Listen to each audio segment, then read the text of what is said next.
Shalom, shalom, Shabbat shalom. I am Priest Uriah, joined today by my readers, Priest Rashim and Priest Johanna. Today's class is a very important class that we all must be aware of, that we need to get acquainted with. As we just finished and concluded the Pesach, that sacrifice, bringing in the Feast of Unleavened Bread, it's a glorious, monumental, and eventful day. Let us all give a round of applause to the Most High for finishing off that Passover. Hallelujah.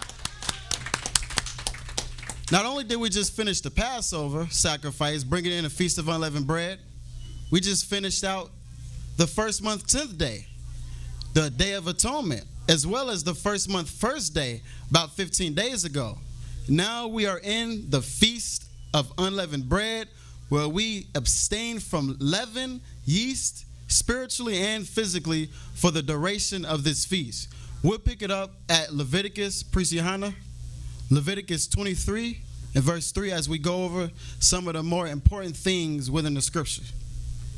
Leviticus 23:3. 6 days shall work be done, but the seventh day is the Shabbat of rest and holy convocation. So this feast, this first day of the Feast of Unleavened Bread, is that holy convocation. Keep reading. Ye shall do no work therein. It is the Shabbat of the Most High in all your dwelling. Go ahead. These are the feasts of the Most High, even holy convocations, which ye shall proclaim in their seasons. All right, so we see twice. These are the feasts and the holy convocation. Let's see what happens first in that 5th verse. In the 14th day of the first month at evening is the Most High's Passover. All right, we could pause right there. So on the 14th day in the first month at even, that even sacrifice is the Most High's Passover that we bring in, that starts, go ahead, verse 6. And on the 15th day of the same month is the Feast of Unleavened Bread unto the Most High. 7 days ye must eat unleavened bread. 7 days ye must eat unleavened bread. 7 days the priest heave and wave the unleavened bread. No yeast, none whatsoever, physical, spiritual. Let's keep reading. Verse 7. In the first day ye shall have an holy convocation. So in that first day, it shall be a holy convocation. Go ahead.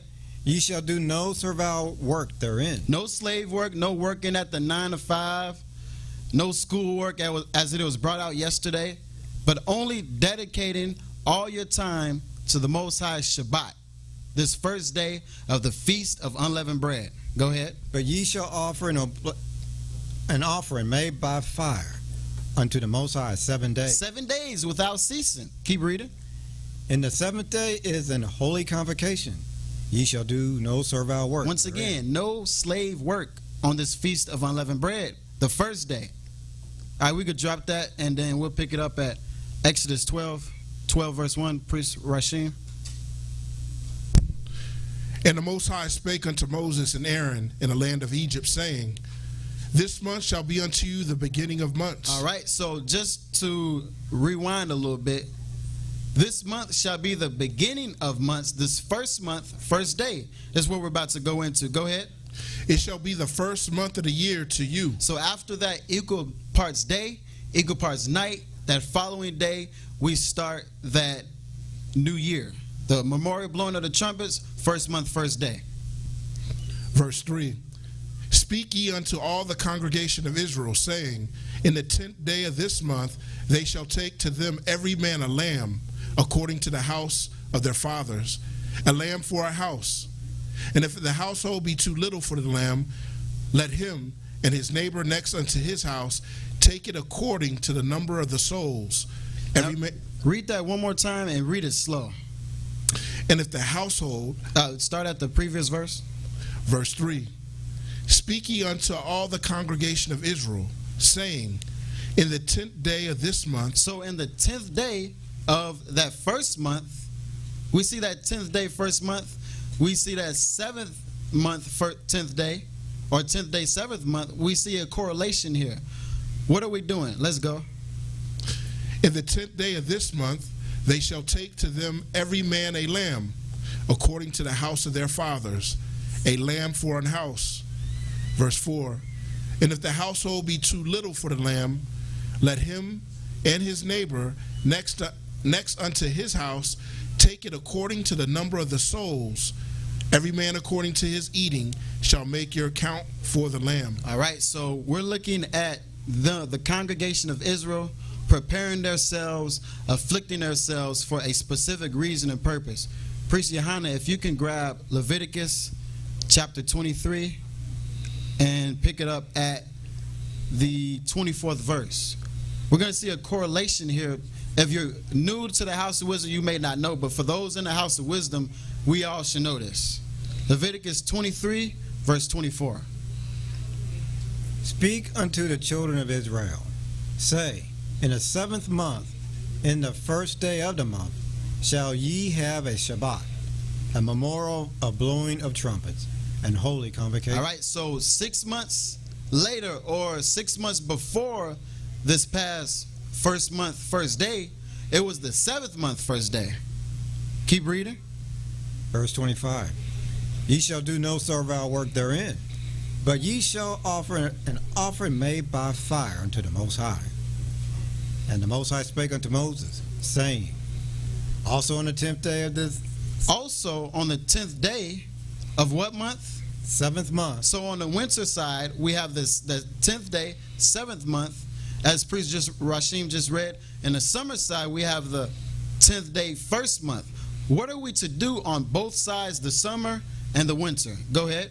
There shall be a day of atonement. It shall be a day of cleansing, purifying your soul, making it perfect, complete, clean, so that we can keep the Feast of Unleavened Bread. Or in this example, the Feast of Tabernacles. But they mirror each other. So on the winter, it's Tabernacles, summer, Unleavened Bread. Go ahead. It shall be a holy convocation unto you, and ye shall afflict your soul, and offer an offering made by fire unto the Most High. All right, so this is what we see here, the exact example in Exodus 12. We'll drop that and pick it up at Exodus 12, verse 6, Priest Rashim. And ye shall keep it until the 14th day of the same month. So we are, we're fasting, abstaining from wickedness all the way until the 14th day, which is the day of that Pesach, that Passover sacrifice. Go ahead. And the whole assembly of the congregation of Israel shall kill it in the evening. Verse 7. And they shall take of the blood and strike it on the 2 side posts and on the upper doorpost of the houses, wherein they shall eat it. All right, so in ancient times, the Israelites, the Hebrews, when they took the lamb, slit its throat, put the blood on the doorpost, signifying that they indeed kept the Day of Atonement. They're getting ready to be preparing for that Passover sacrifice. Go ahead. Verse 8. And they shall eat the flesh in that night, roast with fire and unleavened bread, and with bitter herbs they shall eat it. Eat not of it raw, nor sodden at all with water, but roast. Jump down to verse 12. Verse 12. For I will pass through the land of Egypt this night, and will smite all the firstborn in the land of Egypt, both men and beasts, and against all the deities of Egypt I will execute judgment.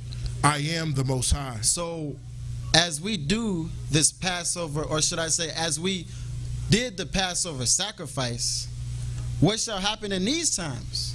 Should we still be plagued and afflicted, or will the Most High look over us and smite the Egyptian, or smite the heathen, or whoever it may be that seeks to plague and afflict us today? In this case, it's talking about the deities of Egypt. What about in modern times? Who shall be afflicted as we keep this Passover, as we keep this Feast of Unleavened Bread without malice, without yeast? Let's continue reading. Verse 13. And the blood shall be to you for a token. It shall be a sign to you. The Most High shall look upon us. He sees that blood on the post of the door. It shall be a sign. Go ahead. A token upon the houses where ye are. There it is. You protect, you cover. I see the blood. you covered. In this new age, under the new covenant, we did the Day of Atonement, we did that sacrifice, you good. That cursed wind passes over us. Go ahead. And when I see the blood, I will pass over you, and the plague shall not be upon you to destroy you when I smite the land of Egypt. Verse 14, this day shall be unto you for a memorial, and ye shall keep it a feast to the Most High throughout your generations. You shall keep it a feast by our ordinance forever. So this does not change. Just because we left out of the sixth covenant, covenant of Moses, the covenant of Israel established by Moses, just because we left out of that does not mean we don't keep that Passover sacrifice. We still do it, just spiritual now. And also, we get to bless it and multiply it by way of the blessings of multiplication of Abraham. Let's continue reading. Verse 15, 7 days shall ye eat unleavened bread. Even the first day ye shall put away leaven out of your houses. So 7 days, Leviticus 2:1. 7 days we shall be eating unleavened bread. So in Israel, when we say, oh, happy Passover, it's the Feast of Unleavened Bread, we go to our houses, we congregate with the other Hebrews, we knead the dough, bake the bread, and we just eat the bread. Kwam Yashala, we didn't fulfill the Passover. We didn't fulfill the Feast of Unleavened Bread. It's a little more complex and deeper than that. Let's see what it means when the Most High Abba says, 7 days ye shall eat unleavened bread. Let's get that Leviticus 2 and verse 1. And when any will offer a meat offering unto the Most High, his offering shall be of fine flour. So it shall be a fine flour. Go ahead. And he shall pour oil upon it. So it also has that oil. It has that salt. And what else does it have that we utilize in the oblations? And put frankincense thereon. And he shall bring it to Aaron's sons, the priest. And he shall take thereout his handful of flour thereof, and of the oil thereof, with all the frankincense thereof, and the priest shall burn the memorial of it upon the altar. So if you are saying you're keeping the Feast of Unleavened Bread, why are you not putting that sacrifice, that unleavened bread for those 8 days on the grate of the altar? Us being a temple, the grate of altar is in us. So why aren't we doing that? Why are we just going home or congregating and just eating bread? It does nothing if we aren't giving up those sacrifices in which we're supposed to be doing. Go back to that Exodus where you left off at. Read that one more time. Call out the chapter and verse. Let's see. Exodus chapter 12 and verse 15. 7 days shall ye eat unleavened bread. So 7 days shall ye do what Priest Yohanan just read. That is to get that bread, get that salt, get that oil, baptize, anoint, cleanse yourself, and put it on the altar.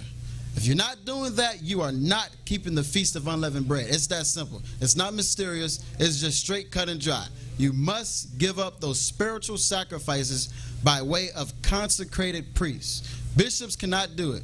Deacons cannot do it. They must be consecrated priests. Romans 10 and 15, just as a quote. All right, but we can continue reading. Pick it up at that 16th verse.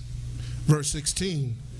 And in the first day there shall be an holy convocation, and in the seventh day there shall be an holy convocation. So that first and last day, as we stated, both are holy convocations. They're both Shabbats. No manner of work shall be done in them, save that which every man must eat, that only may be done to you. So everybody in the house of everybody who's coming to keep the feast, you need to be making sure you eat of that unleavened bread, that Thanksgiving offering. Go back to that 15th verse. We left something out that's very important that we must talk about. Verse 15. 7 days shall ye eat unleavened bread.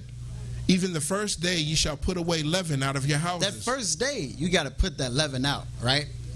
So let's just say you get rid of the leaven. You might have some Sara Lee bread or whatever it may be, black bread, as they call it in Chicago.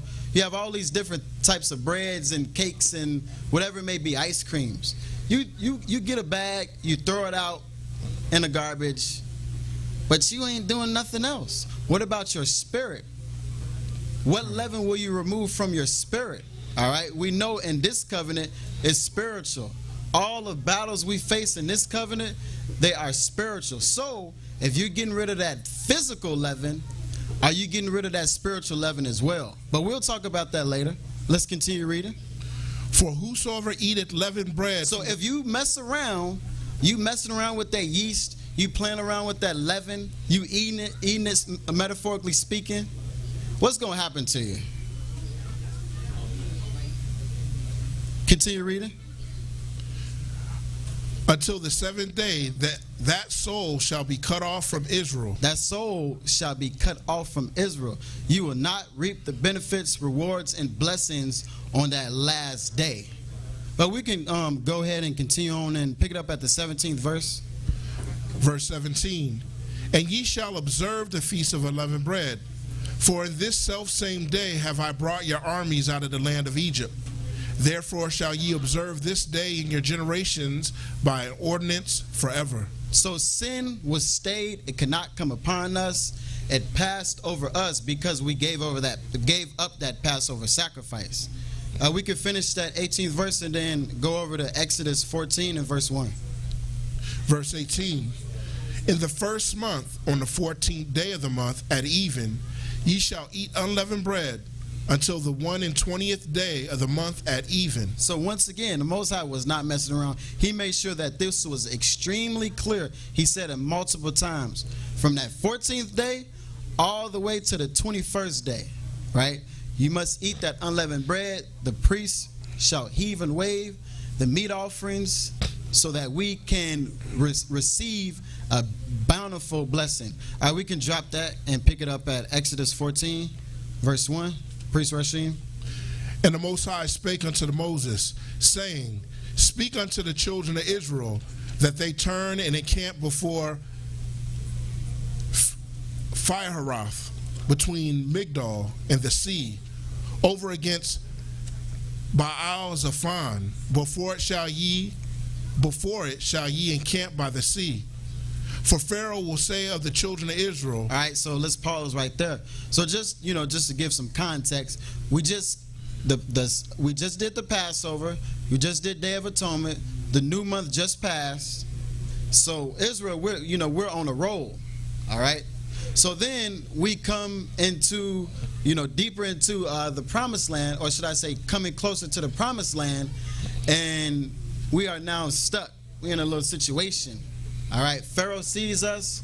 He's like, all right, I'm about to go get those Hebrews again. They're not sacrificing. They're coming back to Egypt. Let's read. Verse 3. For Pharaoh will say of the children of Israel. Look, Pharaoh's anxious. He's ready to get us back. Let's see what happens. They are entangled in the land. The wilderness has shut them in. So the wilderness, look, they're not getting out. This is my perfect opportunity to get those Israelites back so they can build my palace. Let's read. And I will harden Pharaoh's heart, that he shall follow after them. So the Most High Abba is looking out for us like, look, Pharaoh is going to continue to follow y'all, but y'all continue on with the path. I'm going to harden Pharaoh's heart. You're going to see why, though. But let's continue reading. And I will be honored upon Pharaoh. So Pharaoh is going to revere and respect my name. And upon all his host, that the Egyptians may know that I am the Most High. So the Egyptians, they will know that the Most High exists. And they did so. So they went after the Israelites. That's what they did. It was a foolish thing of the Egyptians to do, but they did it anyway. Let's go over, if you can continue on in that Exodus, but if you can pick it up at the 10th verse. Exodus 14 and verse 10. It's talking about Israel coming straight out the Passover, that Passover sacrifice, and they running into trouble. They got faith from the Most High. Most High was with them, baptized them, and they started to run into some trouble. Let's see what's going on in verse 10. Exodus 14 and verse 10. And when Pharaoh drew nigh, the children of Israel lifted up their eyes, and behold, the Egyptians marched after them, and they were sore afraid. So the children of Israel were nervous. They were scared. They were afraid. Just after they've seen proof and evidence of the Most High, they were nervous. Let's continue reading. And the children of Israel cried out unto the Most High. So they besought the Most High by way of Moses. Verse 11. And they said unto Moses, because there were no graves in Egypt, hast thou taken us away to die in the wilderness? Wherefore hast thou dealt thus with us, to carry us forth out of Egypt? So Moses is pleading on behalf of the children of Israel. Hey, Abba, what's going on? Did we do something wrong? I'm uncertain right now. Let's read. Verse 12. Is it not this the word that we did tell thee in Egypt, saying, let us alone, that we may serve the Egyptians? For it had been better for us to serve the Egyptians than that we should die in the wilderness. So the children of Israel, the congregation, they were weary. They were about to faint. But look what this sent man Moses told the children of Israel. Let's read. Verse 13. And Moses said unto the people, fear ye not. Worry not. The Most High does not give us the spirit of fear or slumber. Do not worry. Go ahead. Stand still. Be strong. Be immovable. Do not move. Hold your post. Go ahead.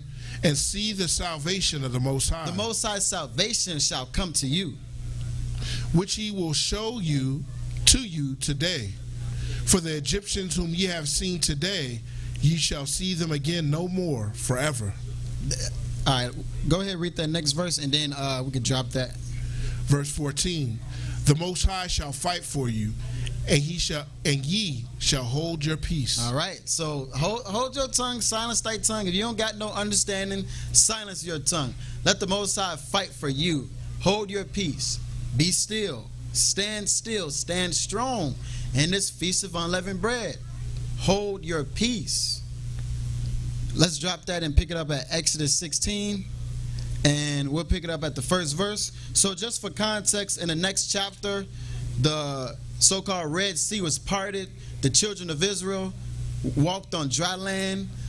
The Egyptians, or Pharaoh's heart was hardened. So they, I'm going to go after the Israelites. I need these people back. And the Most High closed that sea, and it was over for them. They were just destroyed. It was utter destruction. All right, so that's what happened in the 15th chapter. They sung psalms. Holy singers were singing. Now let's pick it up at Exodus 16 and verse 1. Priest Rasheen. And they took their journey from Elim, and all the congregation of the children of Israel came unto the wilderness of Sin, which is between Elim and Sinai, on the 15th day of the second month, after their departing out of the land of Egypt. So they came out, and we're now on the 15th day of the second month, which is, does anybody know in the audience what the 15th day second month is? Make up Passover. So now we're on the make up Passover in Exodus 16 and 1. So just a few days ago or weeks ago, whatever it may be, the children of Israel were nervous and scared. And then Exodus 16 and 1, we see us to make up Passover. And what's going on in that second verse? Verse 2. And the whole congregation of the children of Israel murmured against Moses and Aaron in the wilderness. So on the make up Passover, where the Most High shall pass over that cursed wind, that cursed wind shall pass over us, we're murmuring and chiding against the leadership, the high priest Aaron and Moses. Keep reading. Verse 3.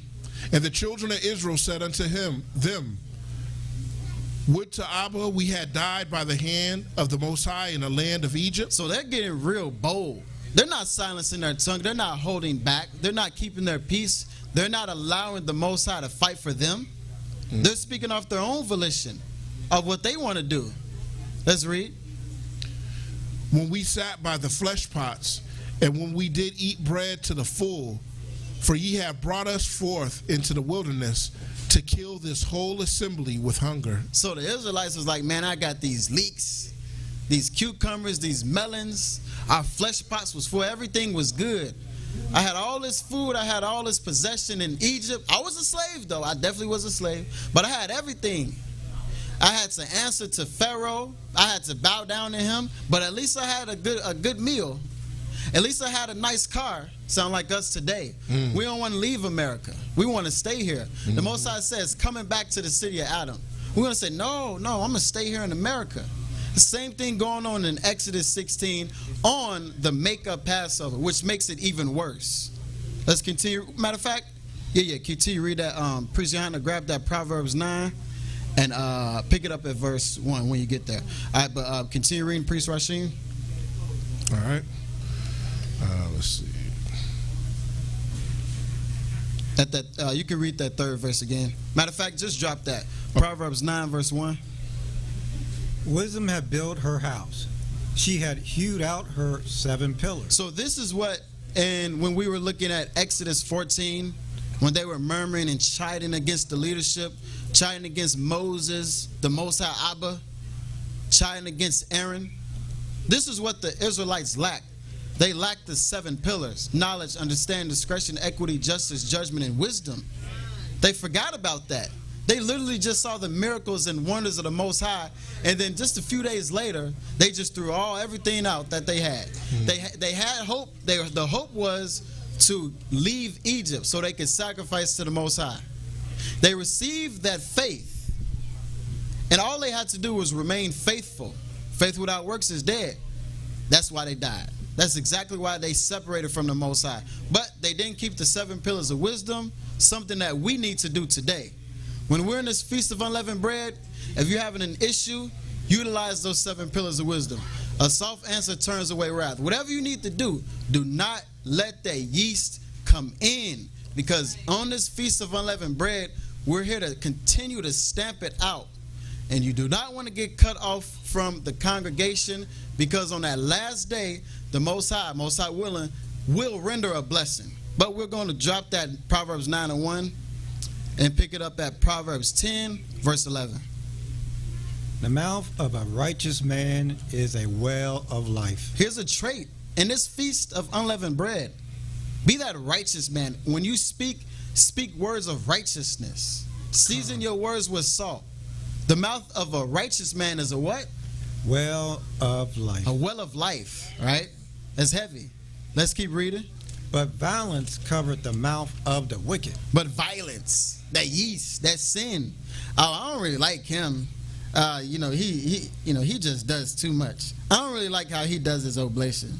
His classes are too long. Read that one more time. But violence covereth the mouth of the wicked. So just because you're not putting your hands on somebody, you still commit violence if you're murmuring and chiding as they did in Exodus 16. Got to be mindful of that. Got to hold back on that. Let's keep reading. Verse 11. Hatred stirs up strife. Ooh, that's a heavy one. In the Israelite community, that's heavy. I just don't like that individual. Hey, how about you go to him, you guys talk it out. What did it just say? The mouth of a righteous man or woman is a well of life. Violence covereth the mouth of the wicked. That's that violence. I just don't like that individual. No. Read that again. Hatred stirs up strife. So you're going to be those who speak words of righteousness and be that well of life? Or are you going to be that one who has that mouth filled with violence? Keep reading. But love covereth all sins. So if you can, Priest Rashim, go over to 1 Peter 4, verse 7. Hatred stirred up strife. Soft answer turns away wrath. Grievous words stir up anger. But love covereth all sins. Let's get a small reference. We'll just knock it out real quick just to get some clarity, some context on how that love, how it can cover up sins, those evil spirits of sin that try to get us every day. Let's go over to 1 Peter 4, verse 7. But the end of all things is at hand. Be ye therefore sober. Be ye therefore sober, watch, because the end of all things is nigh. This has been saying this in the times of Peter, the times of Paul. So that means we're even closer. If they were saying it, give or take 2,000 and some change years ago, how close are we now? Let's read. ye therefore sober, and watch unto prayer. So you want to be sober, not engaging in strange doctrines, not looking at some of the philosophies of this world. We already know it's one true religion, that's that of the Nazarite. So everything else is just, philosophies. Stay away from that stuff. It will make your mind, intoxicated, spiritually intoxicated. That's why Peter's telling us, be ye therefore sober, have a clean, fresh mind. Even if it's not, you could still be in the truth, and you could just be falling off into some strange stuff, trespassing. If you trespass and you ain't atoning for it, your mind is not sober. You're not being sober, as Peter's telling us. Keep reading. And watch unto prayer. Verse 8. And above all things have fervent charity among yourselves. Above all things. On top of love, on top of affection towards the brothers and the sisters, on top of working out, whatever it may be. Above all things have charity. Charity being the new covenant sacrifices. Let's read. For charity shall cover the multitude of sins. So the new covenant sacrifices shall cover the multitude of sins. Period. And in this new covenant, the 10 Commandments, which is a part of our contract, our covenant, is that what is it? To keep my commandments, that's how we know we love the Most High Abba. When we keep his commandments. So as we keeping this Feast of Unleavened Bread, let's be mindful of this. Charity covers the multitude of sins, but love covereth all sins. How do we love the Most High? We keep his Feast of Unleavened Bread. And in his Feast of Unleavened Bread, in this new covenant, we exercise the new covenant sacrifices to remove all evil spirits of sin. All right, let's read in that 9th verse too. I think that's important. Verse 9. Use hospitality one to another without grudging. Yeah, show your brothers and sisters some affection, some love, as we say. Go ahead and show them something. Don't leave them, isolated. Give them a hug. If you guys had issues in the past, work that out.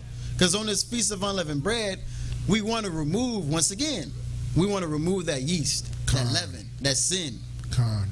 We'll drop that 1 Peter's. And can I add something, 1 Peter. Go ahead. Yeah, and so just to tether to that, during these feast times, if you have an ought against your brother, before bringing your gift to the altar, gift meaning your sacrifice, make it right with your brother so that your offering can be accepted. So that's in line with having fervent charity amongst yourselves with one another, being that we're the 6th Millennium Church, a church of brotherly love. We should operate with each other in love, keeping the law, statutes, and commandments with each other, and being of one accord and of one mind. Absolutely. And just a footnote for that, if it's vice versa, let's just say you think your brother ain't showing you that love in which you think you should receive or deserve, go to him, talk it out. Because once again, we're in the Feast of Unleavened Bread. Unleavened bread without yeast. All right? We can drop that, pick it back up at Proverbs chapter 10, verse 13, Priest Johanna. In the lips of him that have understanding, wisdom is found. There it is right there. The children of Israel, they said, Moses, you, my brother, are off. You put us in this wilderness to die. I just had the best cucumbers that I never had. Bro, you ain't even leave outside of Egypt yet. How do you know that? You about to go to the promised land, and you talk about some cucumbers that are puny. We already know in the scriptures it says how the Israelites, they had clusters of grapes that 2 men had to hold. You talk about some mini cucumbers. Read that again. In the lips of him that have understanding, wisdom is found. Once again, the children of Israel did not exercise the 7 pillars of wisdom. Moses exercised the 7 pillars. He said, look, stand still. The Most High is going to fight for you. He exercised the 7 pillars, but the children of Israel were chiding and murmuring. This is not what Solomon is encouraging us to do. He's telling us, if you have understanding, wisdom shall be there. If not, silence thy tongue, says Sirach, or Jesus of Sirach. Can I add something else, please? Go ahead. Just something so small, leeks and cucumbers, and they just witnessed the full power of the Most High. A parting of a sea. You mean, I think about this all the time. It's like, you think now it's like, we're really no different than them. And like the scriptures say, you have to be sober. Hasatan has been here from the beginning, and there's no way you're going to beat him outside of these oblations. So you shouldn't take a position of being cocky or arrogant, because Satan will enter and have you straight off the path. But something so simple, leeks and melons, in comparison to a pillar of fire by night and a cloud by day, they're witnessing the full power of the Most High.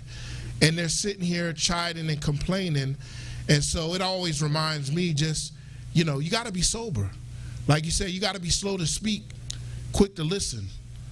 But that's all I want to add, priest. Con, absolutely. And just since you brought it up, let's go over to 1 Corinthians. Priest Johanna, if you can grab that 1 Corinthians chapter 10. It's a good point. We just saw great miracles from the Most High. And a few seconds later, give or take, we back on some strange, weird trespass. That quick. We literally seen the evidence of the Most High Abba. And we going off that quick. Let's go over to see what happened with some more context in 1 Corinthians chapter 10. Pick it up at the first verse. Moreover, brethren, I would not have that ye should be ignorant, how that all our fathers were under the cloud, and all passed through the sea. So, brethren, I would have you not to say, oh, you don't got to keep the 7 pillars of wisdom. You have to keep knowledge, understand, discretion, equity, justice, judgment, wisdom. You ain't got to keep that. No, he's definitely not saying that. He said, I would not have you be ignorant. Do you not remember? He giving us a remembrance to the church of Corinth, all the Israelites, everybody, really. He's giving us a remembrance. Do you remember what happened under that cloud? And all y'all passed through the sea, not one was left. Let's read.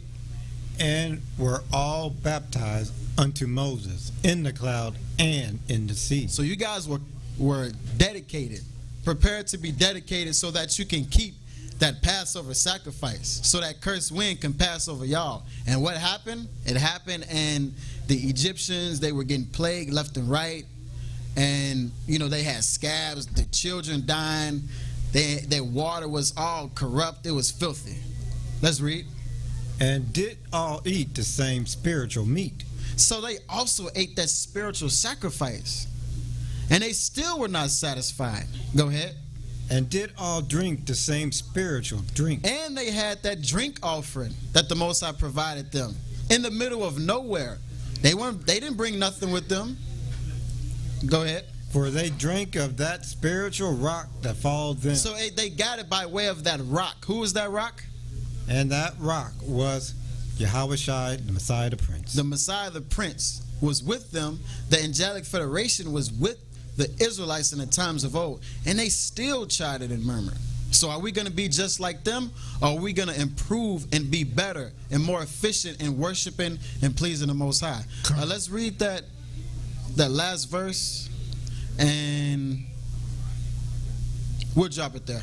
Okay. That 5th verse. But with many of them, Abba Yahweh was not well pleased. The Most High was not well pleased. So is the Most High going to be well pleased with you? Are you going to have yeast in you, or are you going to be that unleavened bread? Just think about this. We already know leaven, it grows quickly. So what about if we've filled with righteous leaven? How quick would it grow then? All right, just as a footnote. But we can drop that and we'll pick it back up. Just wanted to cover that since it was brought up. We'll pick it up at Proverbs 10 and verse 14. Proverbs 10, verse 14. Wise men lay up knowledge, but the mouth of the foolish is near destruction. All right, so wise men, wise brothers, wise sisters, wise mothers and fathers, they lay up that knowledge. They hold in that knowledge. They keep that first pillar of wisdom. They hold fast to it. They don't depart from it. Go ahead. Verse 15. The rich man's wealth is his strong city, The destruction of the poor is their poverty. So the foolish, they are destruction. Might as well be, because on their way to it, they're going to get destroyed. So in this Feast of Unleavened Bread, we can't be foolish. You got to be that wise man that lays up that knowledge. For the sake of time, we could, matter of fact, keep reading. Go ahead. You got it. Proverbs 10, verse 16. The labor of the righteous tendeth to life. So as we're going through this 10th chapter in Proverbs, we're going over this to explain and show and edify, Most High willing, everybody in the audience, everybody online, all around the world. This is what you should be doing in this feast. Holding back that tongue, storing up that knowledge, becoming wiser than what you were today. If today is the first day, by that second day, you should be a little more wiser. Third day, a little more. Why? Because soft answer turn away wrath. We stay in sin. It ain't no yeast going on. And we're just moving forward. That's all we need to do. Move forward to that final day so that we can reap that blessing. Go ahead. Verse 17. He is in. I'll read that 16th verse again. Verse 16. The labor of the righteous tendeth to life. The fruit of the wicked is to sin. So continue to labor for that righteousness. And we already know what does Paul say? He said the wages of sin is death. So it says the fruit of the wicked to sin. What does that mean? You producing wickedness. Your fruits are rotten. You give it to the Most High, a Cain-like sacrifice. You angry now because the Most High ain't pleased with you. You ready to slay your brother. Nah, you didn't engage in sin. You have became sin. You've allowed sin to creep in. Can't let that be us. Can't let it be us. Keep reading. Verse 17. He is in the way of life that speaketh, or that keepeth instruction, but he that refuseth reproof erreth. That's what David said. He said, it is good for me to be afflicted so I can grow stronger. I need to be corrected. The Most High Abba, is good for us to be corrected by the Most High Abba. Go ahead. Verse 18. He that hideth hatred with lying lips. That's a big one right there. That's a big one. In the whole entire Israelite community, that's the heavy one. Brothers, sisters, children, husbands, wives, daughters, fathers, whatever it may be. Read that again. Call out the chapter and verse for that one. Proverbs chapter 10, verse 18. He that hideth hatred with lying lips. So we can say, oh man, I missed you, bro, or I miss you, sis. I ain't see you in a long time. But in the back of your head, you just can't stand this individual. You messing around. You allowing sin to creep in. And this feast, come on now, we can't do that. You just can't do it. Can't allow that to happen. Let's read. And he that uttereth a slander is a fool. And we know that's what, Israelites do. We always, uttering slander. I'm not even going to justify giving an explanation because it's just people going to start thinking in their mind. But what we should be doing, once again, stop that. Don't do no slander. If you have an issue, once again, like Priest Rashim said, go to your brother. If you feel like that other brother or sister isn't showing you love or affection, go to him too, or go to her too, whoever it may be, so that we can work all these things out so we can get to that 8th day. Let's go ahead. What's that? Call it verse. Proverbs chapter 10, verse 19. In the multitude of words there wanteth not sin, but he that refraineth his lips is wise. So this is what Priest Rashim just brought up. Hold back. Stand still, as Moses told the children of Israel. Refrain that tongue. If you're upset, if you're angry, go to your brother. Hey, go to if you need to, you feel like you're not ready for that, talk to one of the priests. It's always a solution that we can render. All right? Most High willing, of course. Let's keep reading. Verse 20. The tongue of the just is as choice silver. The heart of the wicked is little worth. So I was just talking to a brother earlier. We were just going over how a $100 bill, it takes 17 cents to produce. Just 17 cents. It says the tongue of the just is as choice silver. So are you going to be that $100 bill that is worthless, or are you going to be the heart of the wicked that has little worth? Or you're going to be that just man, that just sister, walking in the pillars of wisdom, justice, righteousness, and be that choice silver. If you haven't seen silver, how it looks, it's very shiny. So you're going to be that choice silver and let your light shine around the whole world. Let's read. Proverbs 10, chapter 10, verse 21. The lips of the righteous feed many, but fools die for want of wisdom. Just think about that. You got like people like Jeff Bezos and Jim Gates, all these big billionaires. They're making billions and billions of dollars. They were paid for this wisdom. They will pay for this, but they died because all of the previous traits they're not living up to. They're straying away from it. But the lips of the righteous, as we're doing today, we're nourishing our souls. We're nurturing our souls by way of this Shabbat class, getting rid of yeast, removing that sin so we can keep the feast. Like the Most High told the children of Israel, you need to come up to this mountain to keep this feast. We need to be doing the same thing. We need to be in our chambers of imagery, working our way up to the feast of the Most High Abba. Let's go. Proverbs 10, verse 22. The blessing of the Most High, it maketh rich, and he addeth no sorrow with it. As the scriptures say, the Most High gives us blessings and much wealth to advance the covenant. So if you got that spiritual wealth, that spiritual currency, you're rich. What can you do with that richness? All of the goodness of that. Well, you can continue to advance the covenant and spread the gospel of peace. Go ahead. Verse 23. Oh, one more thing. Just like these billionaires, they be miserable. These celebrities, miserable. It says the blessing of the Most High maketh rich, and he addeth no sorrow with it. So we can have all the physical possessions needed, but without that spiritual currency, nothing. Just miserable. Keep reading in that 23rd verse. It is sport to read that again. It is as sport to a fool to do mischief. It's fun for wicked men and women to do mischief. They look at this as competition. Like in the world, they just say some strange stuff. Who has a competition over murdering your own brother? That's strange. That stuff is weird. That's a heathen. That's heathen at heart. Israelites have always been, or should be, unified. We shouldn't be doing this strange stuff, making it a sport to do mischief, keeping track of wickedness. Like, look, I did that. You remember? We shouldn't be doing that. We should be keeping track of the righteous deeds. Hey, Priest Rasheen, remember when we did that righteous stuff? We fed the home. That's what we should be talking about. Go ahead. But a man of understanding have wisdom. Once again, he didn't say it that twice. A man with understanding has wisdom. That second pillar of wisdom, you need to have that. Put it inside your chamber of imagery and hold fast to it. And to add to that, priest, the mischief, that's one of the 7 abominable things to the Most High. He is swift to run the mischief.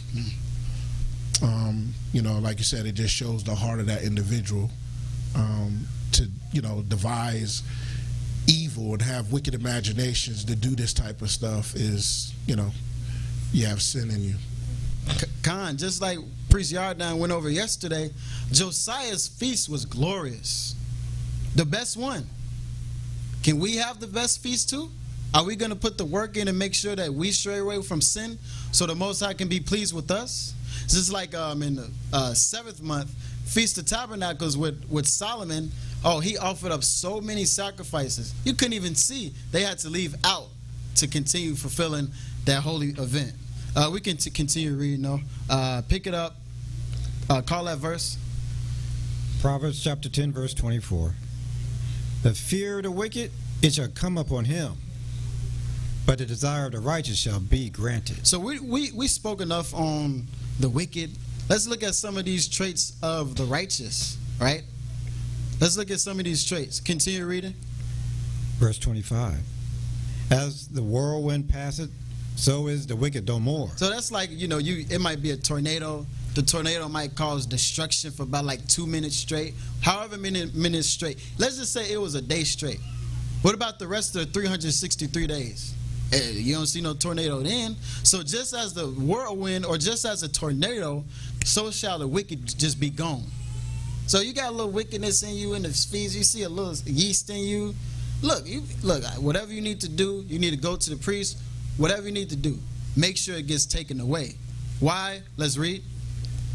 But the righteous is an everlasting foundation. An everlasting foundation, one with the Most High.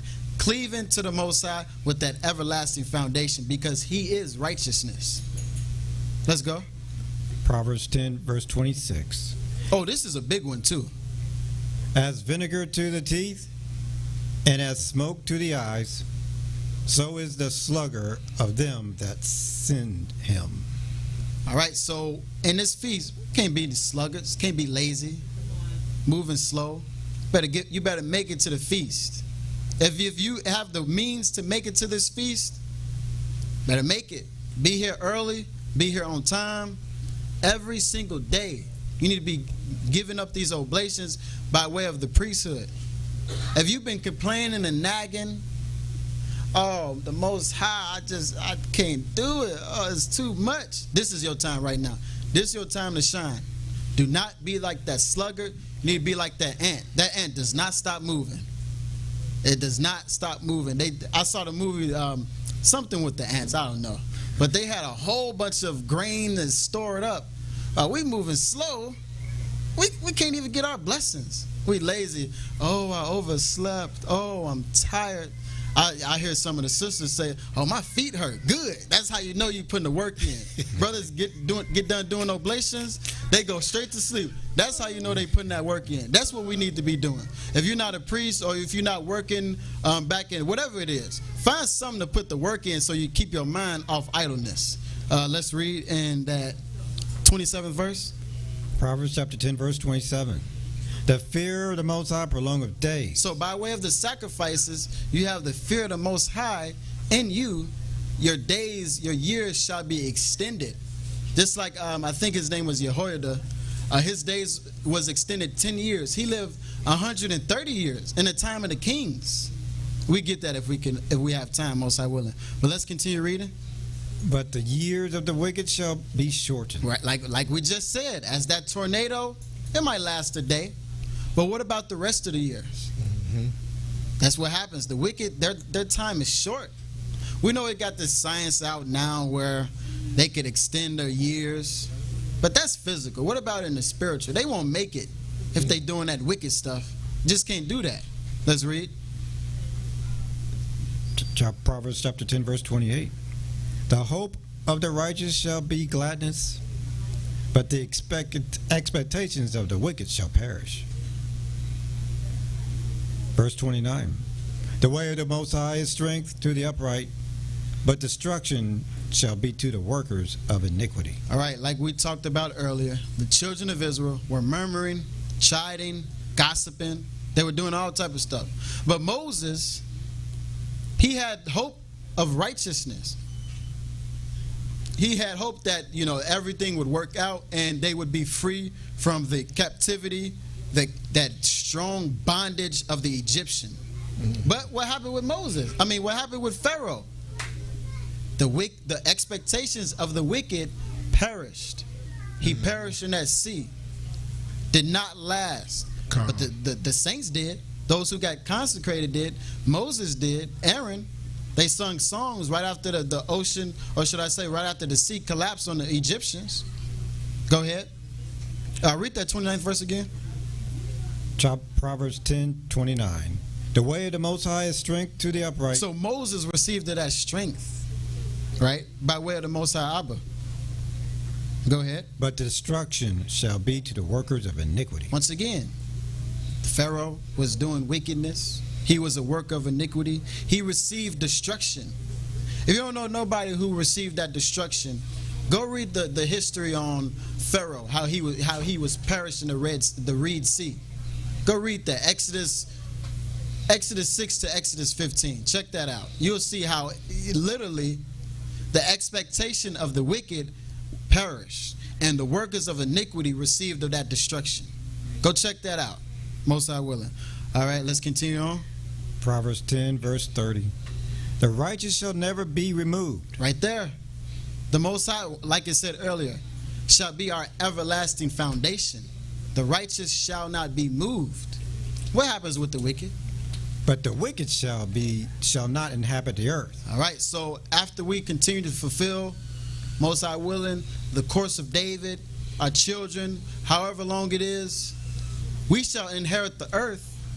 While we shall inherit the spiritual, everything. We shall inherit everything. Put it like that. While the wicked will inherit nothing but hell, death, and destruction. Let's finish that out in the 31st and 32nd verse. And Priest Rashim, if you can pick it up at Psalms 40 and verse 6 and hold Romans 5:14 as well. Go ahead, Priest Johanna. The mouth of the just bringeth forth wisdom. Once again, it's like, Solomon is just giving us more proof and evidence of be righteous, hold your tongue, stay away from wickedness, and allow the Most High to render unto you the blessing in this feast of unleavened bread, Most High willing. What happens with the froward? What happens with them? But the froward tongue shall be cut out. Imagine you got that yeast in you and you talking, you doing that gossip and murmuring, and Yahushua just snatch your tongue out. You ain't gonna be doing it no more. Just look at that. Solomon is giving up tips and wise counsel on how we can better keep this feast of unleavened bread. Let's read. Verse 32. The lips of the righteous know what is acceptable. So the lips of the righteous know what is acceptable. Give up these spiritual sacrifices, praise the Most High, and leave it at that. No guile, deceit, malice, envy, jealousy. Just the lips of the righteous, they know what is acceptable. What is acceptable? The Most High's peace and thanksgiving offerings. If you get that in Hebrews chapter 12, Hebrews 12. But continue reading, Priest Johanna. But the mouth of the wicked speaketh frowardness. The mouth of the wicked speaketh frowardness. Like we just said, I just don't like this individual. We got to stop it. We just can't do that in this feast. Got to work it out with fear and trembling. That's Hebrews 12, and I think that's verse 13. Hebrews 12 and verse 13. Salakia, start at Hebrews chapter 13 and verse 1. Hebrews chapter 13 and verse 1. Let brotherly love continue. Be not forgetful to entertain strangers. Jump down to the 14th verse. Verse 14. For here have we no continuing city, but we seek one to come. So we seek one. We're going into our chambers of imagery, hoping to get there daily. We definitely seek one. But it's cool because the Most High has been extremely merciful and gracious to us. He gave us this new covenant sprinkled by the Messiah, the Prince. He gave us sent men so that we can teach the new covenant. But Priest Johanna, read that one more time. That Proverbs 10 and verse 32.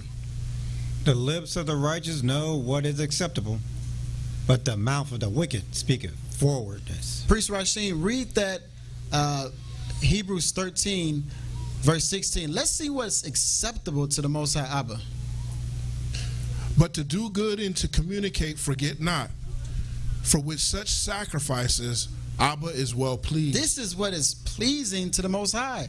This is what Solomon is telling us. The lips, we audibly speak those sacrifices, spiritual sacrifices, are pleasing to the Most High. This is how you can tell a righteous man or woman from a wicked man or woman. They're not speaking that. They're not doing that. But let's see what they do. The wicked, that is. Finish off in verse, that 32nd verse, that last part. But the mouth of the wicked speaketh frowardness. There it is. We don't got to give up no oblations, no sin offering. Talking about the Messiah is our sin offering, but it's sin all in the world. Now we got to do it daily. We could drop that now. I know we spent some time on there. Hopefully that was important to you just as much as it is to those who seek to keep this feast of unleavened bread. We could pick it up at Psalms 40 and verse 6. And then we're going to go over to Romans 5:14. All right. Psalm 40 and verse 6. Sacrifice and offering thou didst not desire. So let's pause right there, right? Most High is not looking for that sin offering, that trespass offering. You didn't cuss your sister out and cursed her, cuss your brother out and cursed him. Then you're going to say, oh, I just give up a sacrifice. It's cool. I just do a sacrifice. Most High don't want that, especially not in this feast. Hold your tongue. Slow to speak. Quick to hear. Quick to listen. All right? Following instructions of Solomon in Proverbs 10.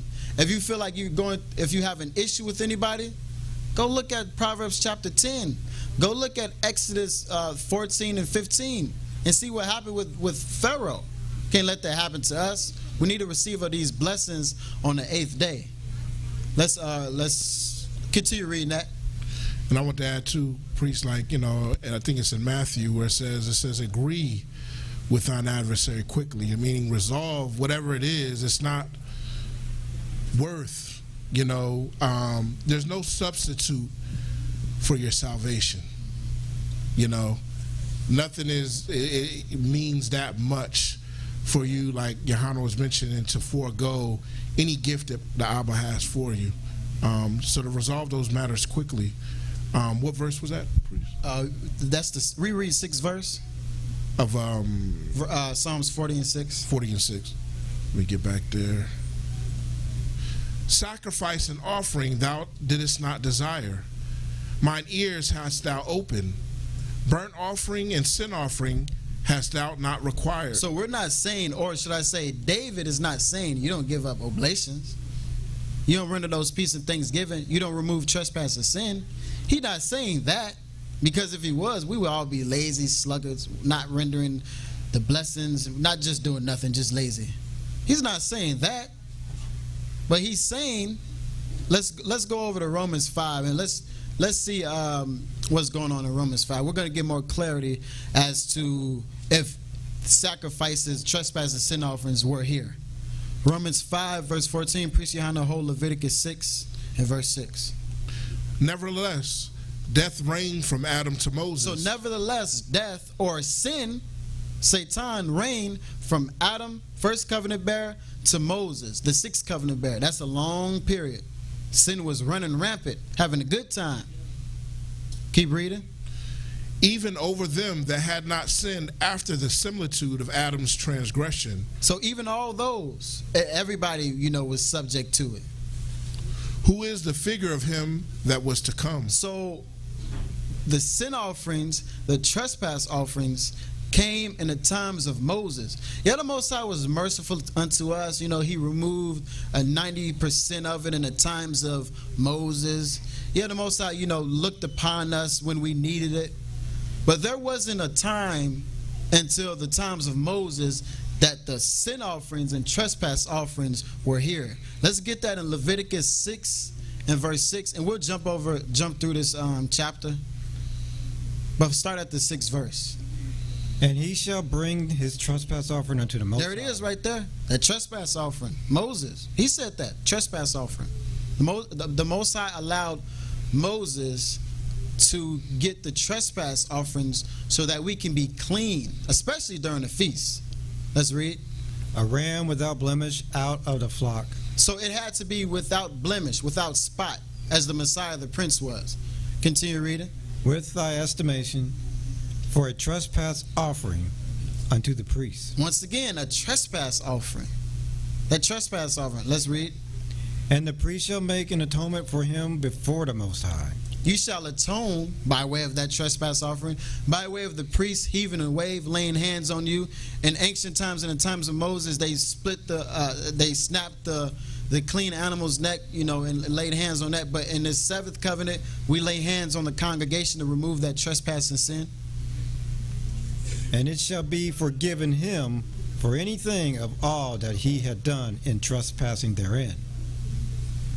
And the Most High spake unto Moses, saying, Command Aaron and his sons, saying, This is the law of the burnt offering.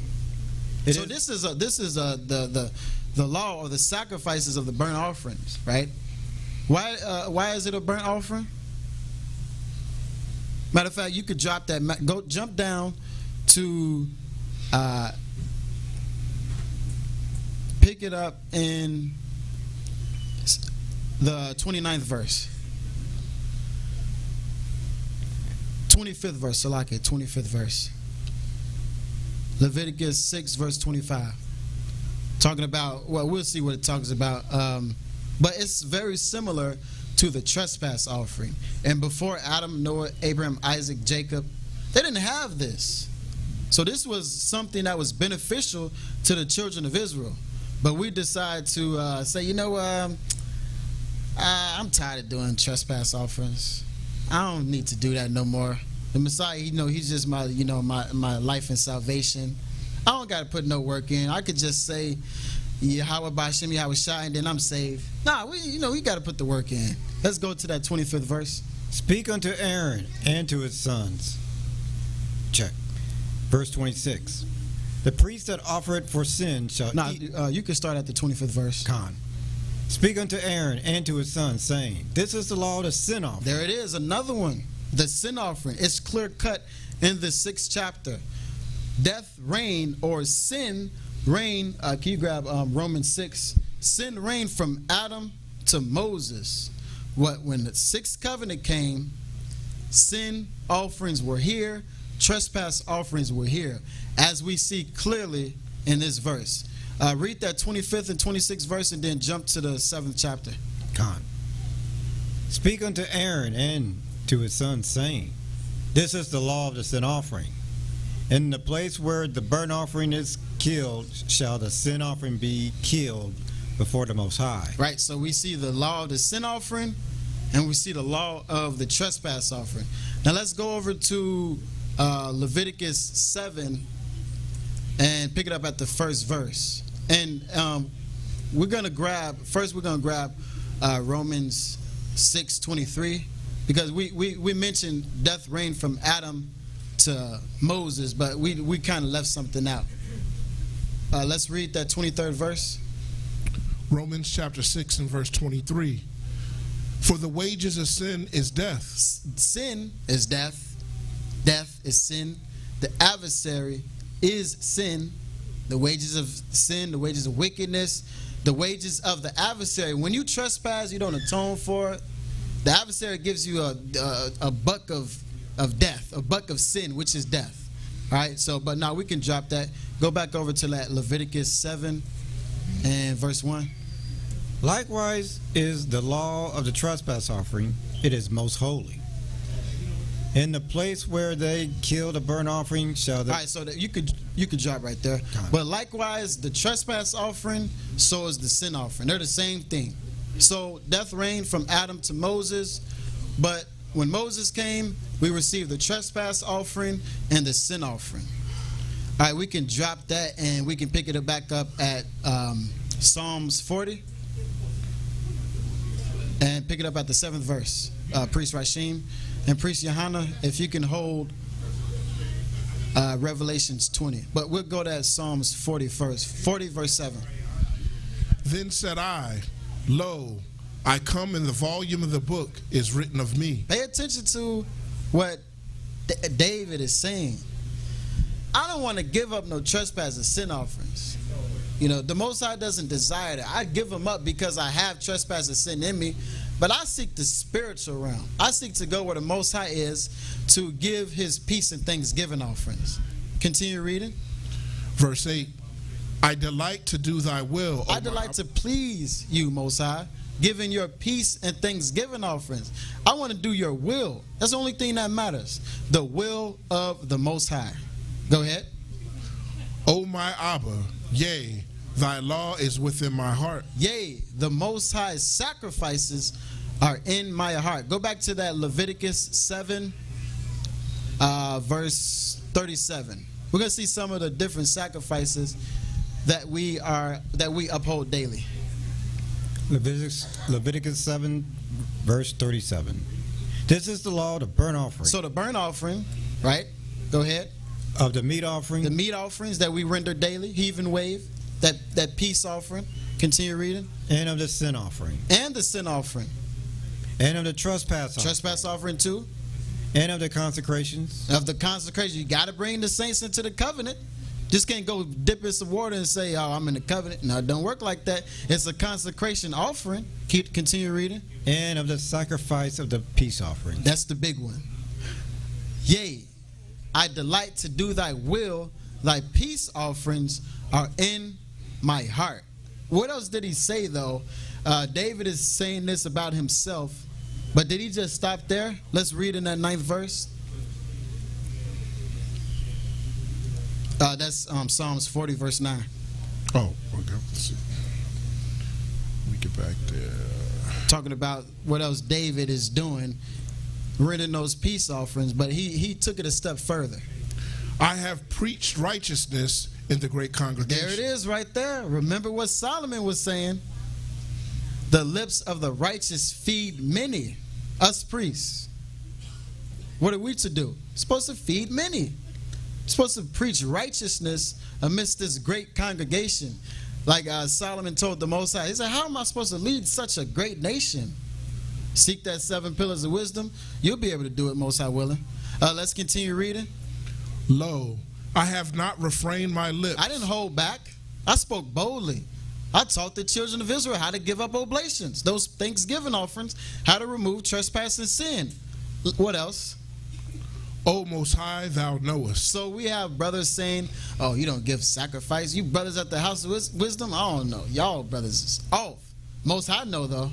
The Most High knows. Read that one more time. That's heavy. Everybody chides and murmurs about this new covenant and its spiritual sacrifices in which it entails. But who knows? Read that again. I have preached righteousness in that great congregation. I've been, grab Romans 10 and 15. Let's see what it means when he says he speak righteousness. Lo, I have not refrained my lips. I didn't hold back. I didn't say, oh, I got this information.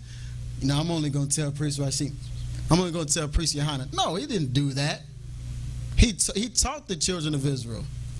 And for those who don't believe the 7th covenant, for those who say the sacrifices don't exist, read that, Priest Rashid. O Most High, thou knowest. The Most High knows. Abba knows. Abba Yahweh knows. If you can grab that Romans 10 and 15. When he's talking about he spoke to the congregation, let's see that. And how shall they preach except? How they going to speak? How they going to teach? What are the traits of what David is saying? What was he doing in his time that we should be doing in our time? Go ahead. Except they be sent. Except they be sent. Here, that's one big trait. Go ahead. As it is written? As it is written in the Old Testament, the book of Joel, if I'm not mistaken. How beautiful are the feet of them that preach the gospel of peace. That preach the gospel of peace. Didn't David just say that? Read that Psalms 40 and 6 again. He just said that. 6 or 7. My bad, verse 7. Verse 7, okay. Let's see. Then said I, lo, I come. In the volume of the book it is written of me. I delight to do thy will. I delight to please thee, Most High. That's what I delight to do. I don't care about nothing else. I just want to please the Most High Abba. If I do that, I'm good. This is what David is telling us. O my Abba, yea, thy law is within my heart. The peace and thanksgiving offerings, after we give our trespasses sin offerings, it's time to worship the Most High. The peace and thanksgiving offerings are in my chamber of imagery. Go back to that Romans 10 and 15 and read it slow. And if you can pick up at Matthew 5 and verse 1. And how shall they preach? Except they be sent. Except they be sent. How are they going to teach the congregation? They got to be sent. How can you be sent? Let's see. What else? As it is written. It's written somewhere in Joel. Well, for the sake of time, we may not get it. But it's written in Joel. Go ahead. How beautiful are the feet of them that preach the gospel of peace. The gospel of peace. I did not refrain my lips. I taught the congregation. We taught the congregation collectively, the priesthood, how to keep the Feast of Unleavened Bread. how to remove sin, yeast, leaven. We are sent men. These are the traits in which you can justify. All right, brother's preaching the gospel of peace. He's a sent man. Is that all on that? And bring glad tidings. And bring glad tidings. Of good things. Of good things. We can drop that now and pick it up at Matthew 5 and verse 1. And seeing the multitudes, he went up into the mountain, and when he was set, his disciples came unto him. So we went over some of those wicked deeds that we sometimes fall into. We start doing just trespassing in the Feast of Unleavened Bread. We talked about how we can prevent it.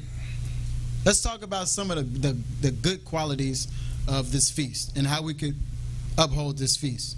Matthew 5 and verse 2. And he opened his mouth and taught them, saying, Blessed are the poor in spirit, for theirs is the kingdom of heaven. Blessed are they that mourn, for they shall be comforted. Blessed are the meek, for they shall inherit the earth. Blessed are they which do hunger and thirst after righteousness, for they shall be filled. So this is the Messiah, the Prince, Yahushua speaking. Blessed are the poor in spirit, right? We're not focused on showing out and going to, strange places late at night. We here all day dwelling and congregating with the brotherhood and the sisterhood, forsaking not the assembly, but loving the brotherhood. Blessed are they who are poor in spirit, because why? Go back up to that third verse, the latter half. For theirs is the kingdom of heaven. Our treasures are in heaven, that spiritual realm. Go read. Blessed are they that mourn. Get in these oblations, talk to the Most High, Abba, or should I say, confess your trespasses and sins, let them be removed, so you can make your supplications and propitiations known unto the Most High. For they shall be comforted. We shall receive comfort from the Holy Spirit. You can jump down to that 5th verse. Oh, we at the 5th verse. Continue reading.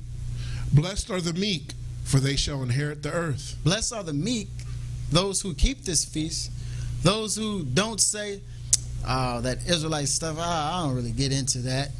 I'm not into that. I just go to church, or I just, talk to God privately. I got my own relationship with the Most High. Well, Peter said, don't forsake the assembly. He said, convene together with the brotherhood. Let's read. Blessed are they which do hunger and thirst after righteousness. There it is right there. Blessed are they who seek righteousness day in and day out, all day. Thirsty for righteousness. Be addicted to righteousness. Continue reading. For they shall be filled. Verse 7. Blessed are the merciful, for they shall obtain mercy. Show compassion towards your brethren. Remember the 10 commandments. The sub-commandments, they're in there too. Remember that. Go ahead. Verse 8. Blessed are the pure in heart. Make sure your mind, soul, body is cleansed. You're not dealing with hatred or envy in your heart, but a clean heart. As we did in the Day of Atonement, we atone for whatever it may be. You come into the Passover, the Feast of Unleavened Bread, you fresh, you ready to go to keep this Feast of Unleavened Bread. Blessed are the pure in heart, for they shall see Abba. Blessed are the peacemakers, for they shall be called the children of Abba. So those who render those peace and thanksgiving offerings, indeed ye shall receive of the blessings of the Most High. And just to think about it, the meat and drink offering is a blessing. That is your blessing. So if you're not giving, grab that in Joel real quick. Joel, I think that's the second chapter. But continue reading, Priest Johanna. Read that over again. That's powerful. Verse 9. Blessed are the peacemakers, for they shall be called the children of Abba. So remember when we were on top of the mount in the days of Seth, it said they were so righteous that the Most High called them his children. They were called angels. So blessed are the peacemakers, so that we too can be called those angels. Let's Priest Rashim, continue reading on in that next verse. Verse 10. Blessed are they which are persecuted for righteousness' sake, for theirs is the kingdom of heaven. Con. Let's go over to Joel 2:14.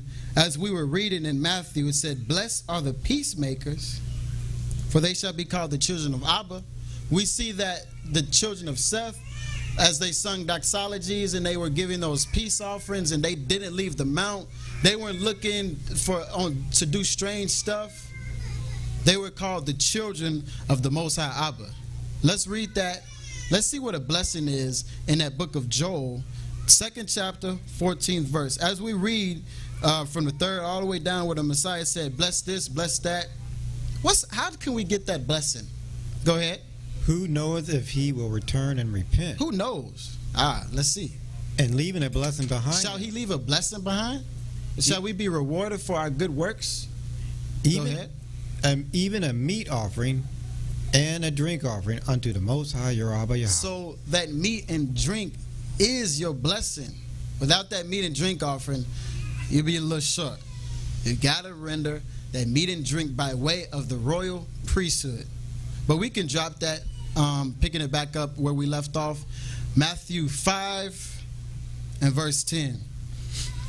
Blessed are they which are persecuted for righteousness' sake, for theirs is the kingdom of heaven. If you could grab Revelation 20 verse 4, read that one more time. Blessed are they which are persecuted for righteousness' sake. So it's a blessing to be persecuted for righteousness' sake. Once again, like David said, it's good to be afflicted. This just makes you stronger, gives you more hope and faith in the Most High, allows you to be faithful. Continue reading. Pause that. Grab that Revelations 20, verse 4. Come on. And we're going to see how the men of old were persecuted. But we're going to see what their reward was. Revelations 20, verse 4. And I saw thrones, and they sat upon them, and judgment was given unto them.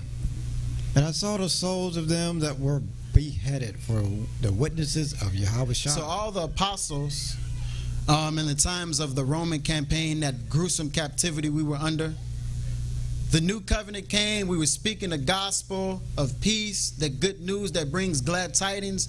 We were speaking that, and the Romans, they just weren't having it. In the Greek campaign, they took our Bibles.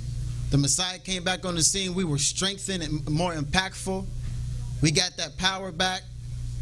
And they started to just, look, it's nothing we can do. We can't put them in prison. They get escaped. Angels is letting them out. We're just going to slay them. We're going to behead them. So all of the apostles and the men who were killed for the gospel's sake shall be blessed, shall be rewarded. As it says, John the Revelator saw thrones, and they were given seats of judgment, kings. All right, let's continue reading. Read that, start from the top again, that 4th verse. God. Revelations 20, verse 4. And I saw thrones, and they sat upon them, and judgment was given unto them. And I saw the souls of them that were beheaded for the witness of Yahweh. So they were beheaded for preaching the gospel, for preaching the teachings of the Messiah, the Prince. Hebrews 6:1, leaving the baptism here for us to cleanse our people, consecrate them. They were killed for these things. Go ahead. And for the word of Abba Yahweh, and which had not worshipped the beast. So they were also rewarded because they didn't worship Hasatan, the adversary. They didn't do these things. What else did they not worship? Neither his image. Nor his image. His wicked practices. These pagan, or should I say these philosophies in which he set up all around the world. They didn't engage in that either. Go ahead. Neither had received his mark upon their They didn't have forehead. no covenant. They didn't make a covenant with the adversary either. They had no mark in their foreheads or in their hands. They were able to give up those peace and thanksgiving offerings. There was no mark on them. They were not circumcised by the adversary, but they stood strong, and they were blessed and rewarded for that. Go back to that Matthew 5 and verse 10. where we're looking at the blessings of those who were persecuted. Read where you got it. Blessed are they which are persecuted for righteousness' sake. So this is what's going on with the apostles. They were persecuted for righteousness' sake. They stood strong as soldiers of the Messiah, the Prince. But we can drop that. Priest Johanna, continue reading on. Con. Revelations 20, verse 4, continue. Neither had received mark on their foreheads or in their hands. And they lived and reigned with Yahweh 1,000 years. So they reigned with the Messiah, the Prince, directly for 1,000 years. They saw, well, we'll hold that. Grab Matthew 5 and verse 11. Blessed are ye when men shall revile you and persecute you, and shall say all manner of evil against you falsely for my sake. So he's reiterating it. They're going to call you names. He would say, you brothers are giving up sacrifice? That stuff is done away with. That's name calling in my book. You disrespecting our culture. Are you saying we shouldn't give sacrifice? That's what they're going to do. They're going to try to persecute us, all manners of evil to tear us down. But let's go back to Revelations 20 and 6. Let's see what happens if we stand strong, stand still, being immovable, like Moses told the children of Israel. What shall we receive, Most High willing? Revelations 20, verse 6. Blessed and holy is he that hath part in the first resurrection. That have part in the first resurrection, right? So in this Feast of Unleavened Bread, it's a feast of 7 days, right? On the 8th day, which is the last day, we should be looking for that blessing. We should be waiting for that. Just like how for the 7,000 years, we hope to partake in that first resurrection. Be resurrected on that 7th day, that last day. Whatever blessing, whatever you've been seeking, asking for in righteousness, you know what to do. Abstain from wickedness. Do good. You got an issue, talk to your brother, your sister. No malice, guile, envy. And metaphorically speaking, look to be resurrected on that 7th day or that 8th day. All right, we can, go ahead, continue reading that. Con. Revelation 20, verse 6, continue. On such the second death hath no power. So the adversary won't be able to come in to your chambers of imagery on that last day, Feast of Unleavened Bread, because you're walking in righteousness throughout the first 7 days, first 6 days. Go ahead. But they shall be priests of Abba Yahweh and of Yahweh Shai, and shall reign with him 1,000 years. So be looking for that blessing on that 7th day, whatever reward the Most High has in store for you. But if you're speaking forward, moving forward, having envy, all of those traits we mentioned in Proverbs 10, don't be expecting that. So once again, stamp sin out. Do not let that leaven, that yeast, come into your chambers of imagery. We can drop that. And matter of fact, let's talk about that one more time. Let's see what we shouldn't be doing as we're now in the first day of the Feast of Unleavened Bread. Let's see what we shouldn't be doing, like the historical books teach us in the days of old. Go ahead in that Genesis 19, verse 24, Priest Rasheen. Genesis 19, verse 24. And then Priest Johanna, if you can grab 1 Corinthians chapter 5. Genesis chapter 19 and verse 24. Then the Most High rained upon Sodom and upon Gomorrah brimstone and fire from the Most High out of heaven. So think about that. You are in your city, whatever it may be, and fire just start coming down. And Most High say, hey, go. You better go right now or you will be slain. Verse 25. And he overthrew those cities and all the plain and all the inhabitants of the cities and that which grew upon the ground. But his wicked wife looked back from behind him, Look and at she that. became a pillar of salt. And she became a pillar of salt. He said his wicked wife looked behind. Dang. So are you going to be the wicked woman toward the Most High Abba and look back? We just came from the first month, first day, giving up oblations. First month, 10th day, giving up oblations. Gave the Passover sacrifice. Are you going to be the one like his wife and look back and then you just become a pillar of salt as nothing? Or are you going to be like the ones you say, the Most High gave you an opportunity to escape, you better escape. That's how we should be. When the Most High says leave, you go. Don't even ask questions. You don't got no shoes on, just go. He'll give you some shoes. You might be floating on the air. I don't know. But just go. Don't look back. We'll drop that and go to 1 Corinthians 5. Because we got to make sure that this seeps into our head that we are in the feast of unleavened bread, and there shall be no yeast, no leaven, none whatsoever. 1 Corinthians chapter 5, verse 6, Priest Johanna. Your glory is not good. Know ye not that a little leaven leaveneth the whole lump? A little leaven, as we said earlier today in this class. Just a little leaven, just a little bit of sin leavens a whole lump. What's an example we can use? Noah stamped out 90% of sin. Those evil spirits was begging, quaking. You said, we'll be here for a period of time. Most I was like, but true, let every man be a liar. 10% remain, and that 10% grew rapidly. A little leaven, a little bit of sin in this feast of unleavened bread will leaven the whole lump. We came down to the feast to have sin upon us, or did we come down to the feast to praise and worship the Most High? This is a question to you. Let's continue reading. Verse 7. Purge out therefore the old leaven. Let it be gone. First month, first day. First month, 10th day. Passover. Let that curse wind pass right over you. Purge out that old leaven. Let it be removed. Continue reading. That ye may be a new lump, as ye are unleavened. Be that new lump. Be leavened with righteousness. Let that righteousness proliferate.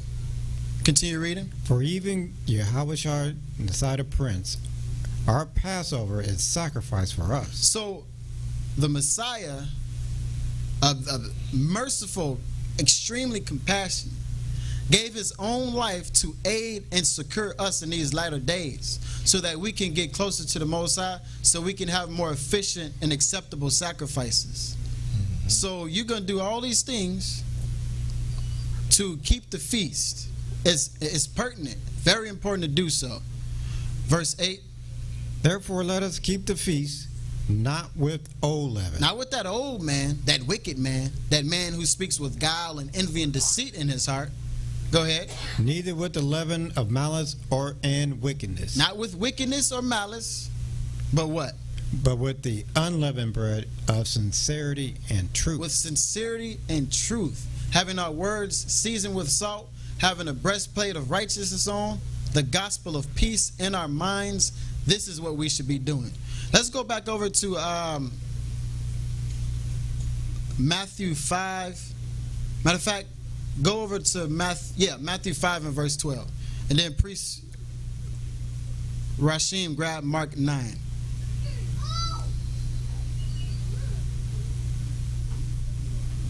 Priest Johanna, that's you, Matthew 5 verse 12. Con. Rejoice and be exceedingly glad, for great is your reward in heaven. For so persecuted they the prophets which were before you. So if you feel like somebody is, persecuting you, they may be attacking you, however you may feel, right? Be glad. Of course, work that situation out with that brother or that sister. But after that, you just know, I think the Most High is about to give me a blessing. Let me just behave myself accordingly so I can receive that blessing on that last day. Continue reading that 13th verse. Ye are the salt of the earth. You the salt of the earth. Salt kills sin. Be that salt. Don't be like Lot's wife. He said, that wicked wife. She looked back. Be like that virtuous wife. Metaphorically speaking, be like the children of Israel. The wife to the Most High. That's who we should be like. We are the salt of the earth. With that salt, we remove and kill sin, or metaphorically speaking, spiritually speaking, we're going to remove and kill that bacteria, that yeast, that leaven. Go ahead. But if the salt have lost its savor. But if the salt, if we aren't giving up those oblations, we're worthless, useless. Go ahead. Wherewith shall it be salt? It is thenceforth good for nothing. It's good for nothing if we aren't. If you're called the salt of the earth and you're not utilizing it properly, it's good for nothing. Playing basketball, football, all that stuff is heathen. That's not the salt of the earth. The salt of the earth are these oblations, and we'll get that too. But let's drop that. Matter of fact, continue reading that, and then Priest Rashim grab Mark 9. But let's continue, Priest Johanna. But to be cast out and to be trodden under the foot of men. To be stamped on by men. Or you're going to stand strong and be the salt of the earth. The sin killers. That's the salt of the earth. They're removing that bacteria, that yeast, that leaven. Sin killers. Mark 9 and verse 49, Priest Rashim.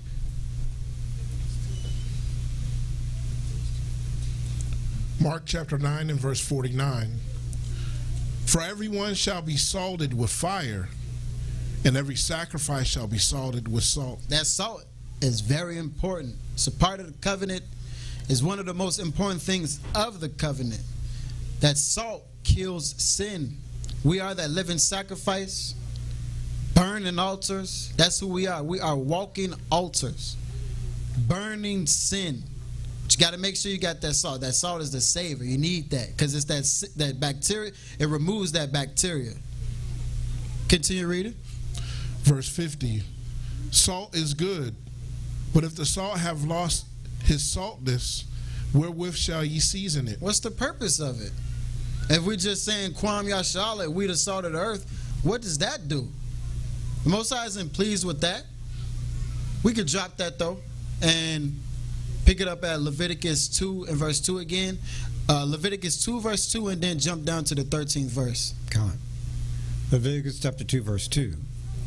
And he shall bring it to Aaron's sons the priests, and he shall take thereout his handful of flour thereof. So he has the flour, he has that oil, that frankincense. Continue reading. And of the oil thereof, with all the frankincense thereof, and the priest shall burn the memorial of it upon the altar. It shall be placed on the altar, that sacrifice. Jump down to the 13th verse. And every oblation of thy meat offering shalt thou season with salt. Neither shalt thou offer the salt of the covenant of thy Abba Yahweh to be lacking. Read Leviticus 2 and verse 1 as well. We skipped that, Salakia. Read that first verse. Leviticus 2 verse 1. And when any will offer a meat offering unto the Most High, that meat offering is what we're looking at first. That meat offering consists of that grain, that whole wheat flour that we use for the most part. Now jump back to that second verse.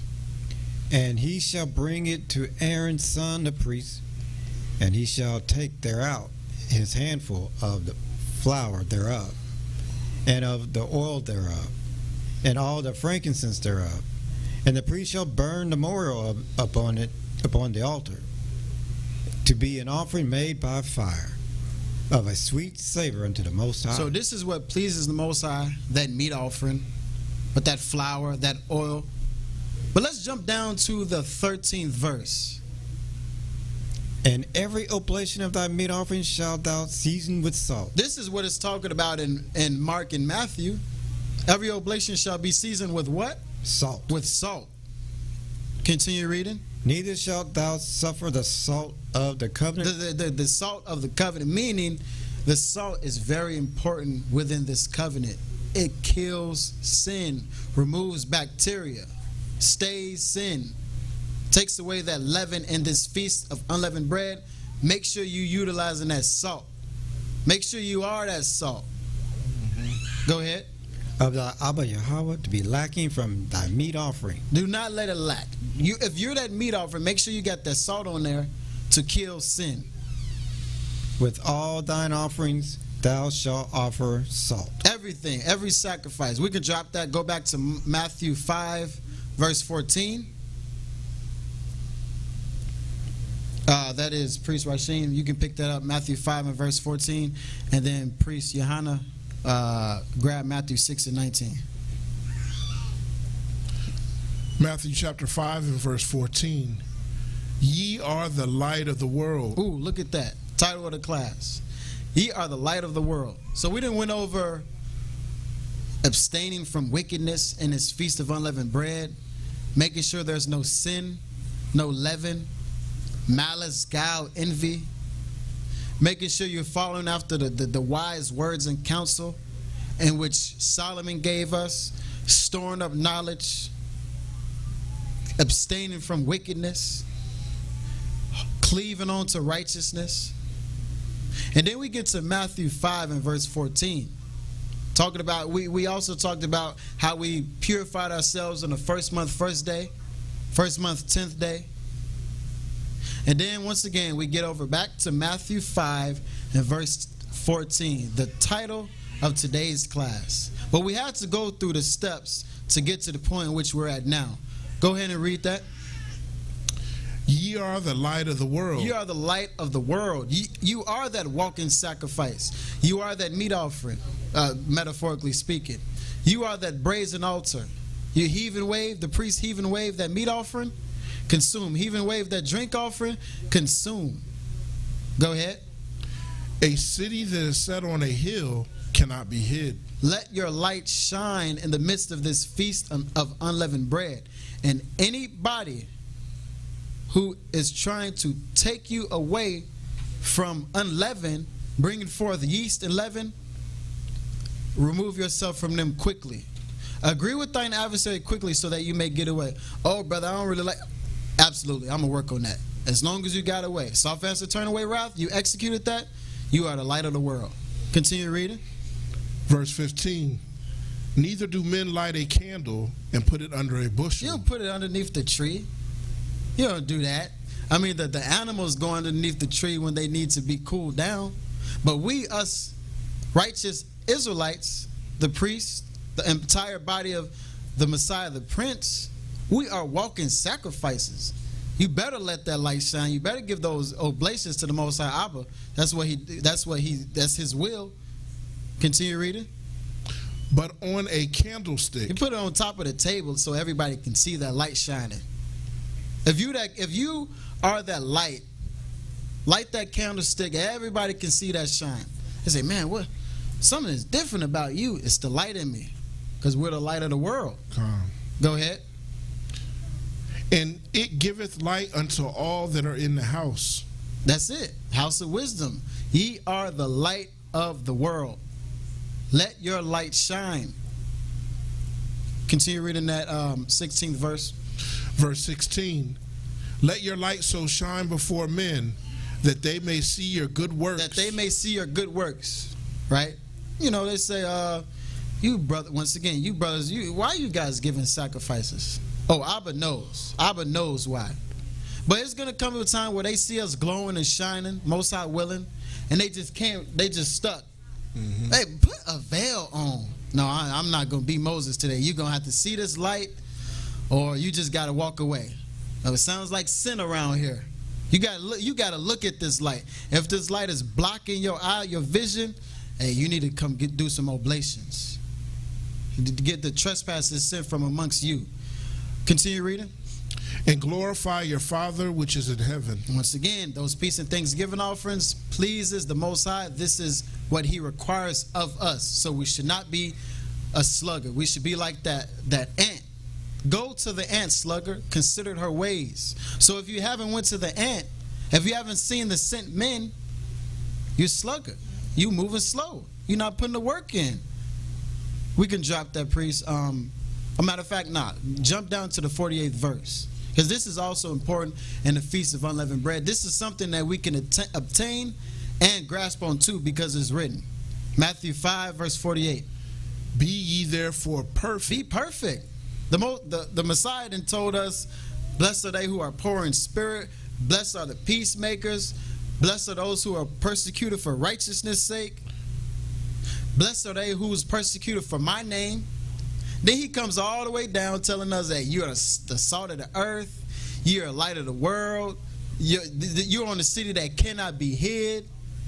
And after all this, He's telling us all these words of wisdom. He just going. He's not stopping. He's going. This is like a righteous message to us today. He says, be ye therefore perfect. Look, I done told you everything you need to do. I done gave you every little trait. In this feast of unleavened bread, the Messiah say, be ye therefore perfect. Be complete. Complete the feast of unleavened bread. All 8 days. 7 days plus 1. The 7 days of the feast of unleavened bread and the Passover. 8 days. Be complete. Continue reading. Because we're going to see why he said that, though. Go ahead. Continuing in chapter 6. Verse 48. Oh, be ye therefore perfect, even as your Father which is in heaven is perfect. That's it. So if we cleave to the Most High, we're cleaving after righteousness, we're seeking the Most High Abba. If the Messiah said, be ye perfect, you need to be perfect too. Why? Because the Most High in heaven is perfect. Right? In this Feast of Unleavened Bread, seek that perfection. Seek that completion. Because on that 8th day, if you're found worthy, then that's how you know you didn't completed it. You didn't perfected this feast from the first day all the way on to that last day. And on that last day, what do? We give another peace and thanksgiving offering to the Most High, and we all shout hallelujah. That's how we know we didn't complete the Feast of Weeks, Feast of Unleavened Bread. Salakia. All right, you can drop that, and we'll close it out in Matthew chapter 6. Priest Johanna, we got to just talk about it one more time. Matthew 6, verse 19. Lay not up yourselves treasures upon earth. Don't lay up your treasures on earth, thinking that you'll be able to preserve that forever. Don't think like that. Not saying that we can't have earthly possessions, but don't think that these earthly possessions is what's going to last forever. Continue reading. Where moth and rust do corrupt. So all the metals of this earth start, corrupting and rusting. Your car gets a little rusty. You might have gold chains and watches. They get rusty. Your house is getting old. The bricks are falling apart. Mortar, whatever it is falling apart. That's the physical stuff. Continue reading. And where thieves break through and steal. Right, so we got these laws saying, don't steal. The Most High told us not to steal. Don't store up your treasures on earth. Right? But what should we do? But lay up for yourselves treasures in heaven. In this feast of unleavened bread, as you remove that leaven each day, you need to be counting. This day 1, I didn't did this. I didn't removed it. This day 2, write it down if you have to. I didn't removed it. Most High is bringing on those treasures in heaven. Continue reading. Where neither moth nor rust do corrupt. So there is no taking away those treasures in heaven unless you allow them to by doing what we talked about earlier. Engaging in guile, deceit, envy. Or you're going to store up those treasures in heaven where it cannot be taken away. Go ahead. And where thieves do not break through nor steal. They can't break through. If your mind, that spirit is impenetrable, they cannot come through. Period. Let's read. For where your treasure is, there will your heart be also. So wherever you desire, if you desire in righteousness, so too shall your mind be. If you seek in righteousness, so too shall it go. Continue reading. One more time. We got to look at that one more time, that 22nd verse. The light of the body is the eye. The light of the body is the eye. Us, Israel, we are the light of the world. The priests rendering those peace and thanksgiving offerings. The light of the body is the eye. What does that mean? If the eye is lit, the whole body will be lit.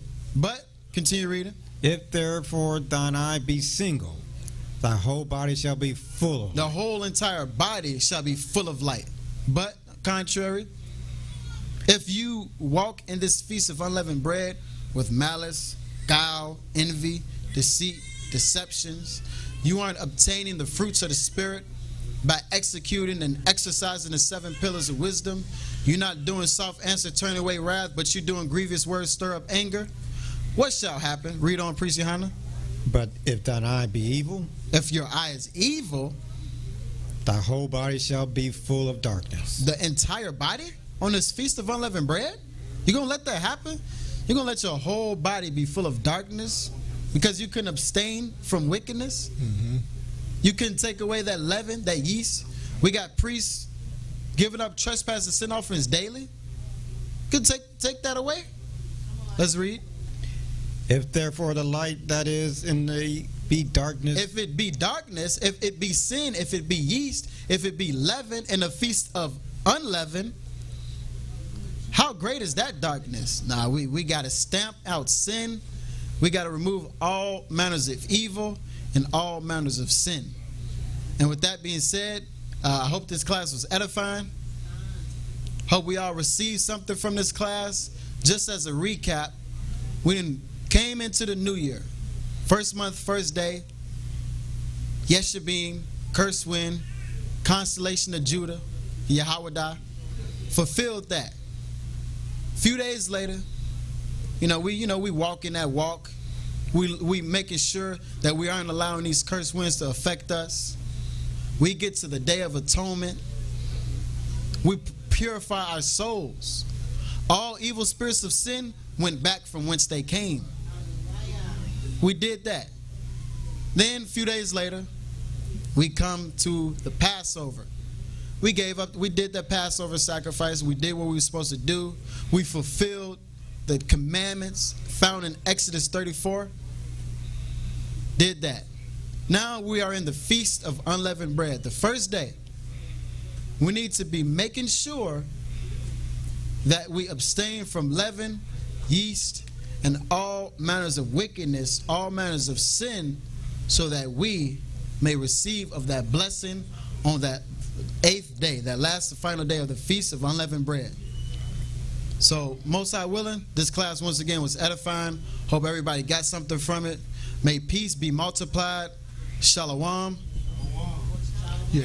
And we'll open the floor up for questions if we have any.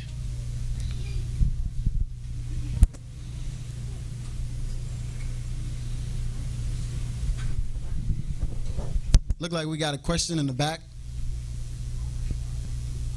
Somebody can get her a mic.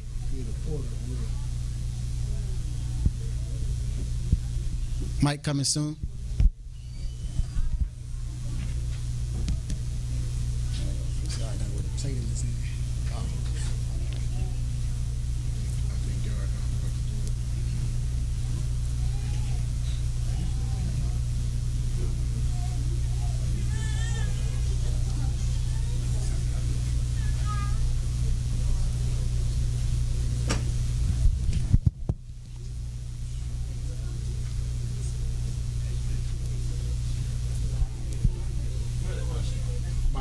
Yeah, in the back.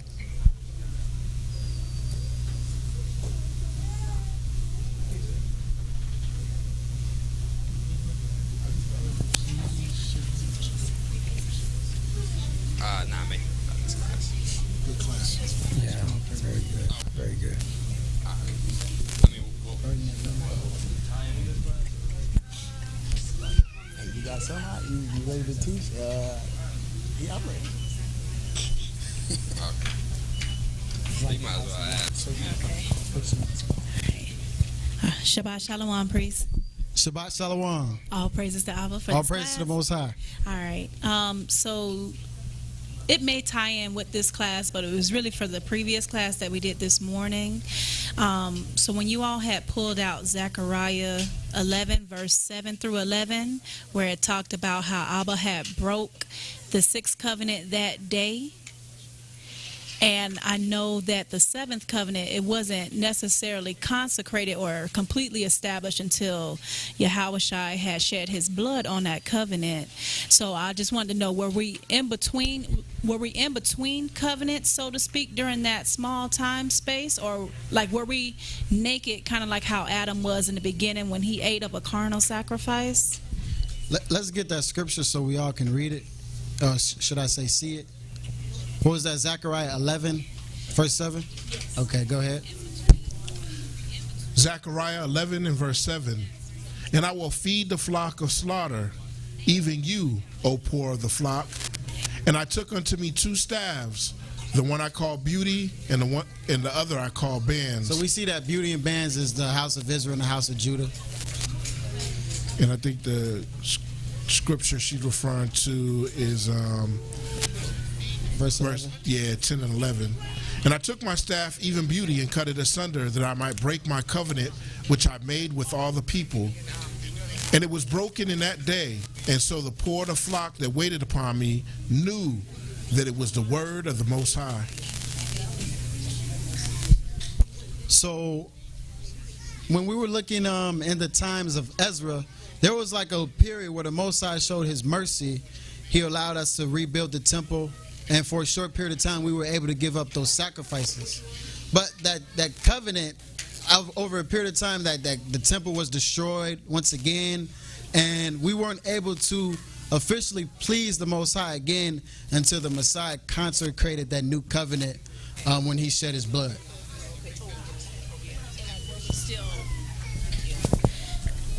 Okay, so does that mean we were essentially naked, like how Adam was? Correct, essentially, for the most part, yes. Thank you. We were without covenant. We were without that salt, so to speak.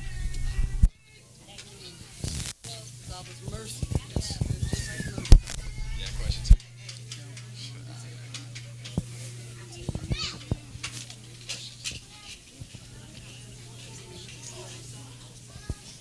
Got some questions? Questions out? Might have some online. All right. We got some questions online. Sorry, Joseph Fernandez. So Joseph Fernandez asks, Shalom priest, very enlightening class. Do we throw away all leaven in our house, grocery-wise, or can we bag it up and set it aside and not eat it? Shalom, shalom. First and foremost, we must remember that this feast is a spiritual feast. The most important thing is to take away the leaven of the mind, whatever it may be, so that sin may not encamp your soul. However, we did, and it's a part of our heritage and culture, to remove leaven that was in our house too. But first and foremost, we got to remember to remove the leaven from amongst our inner man. We should figure out a way to shorten it out to make it line up. So you get the score. Nah, you leave it on. Joseph Fernandez also asked, also, if one is not consecrated yet, how does one participate in the feast to be aligned with Abba?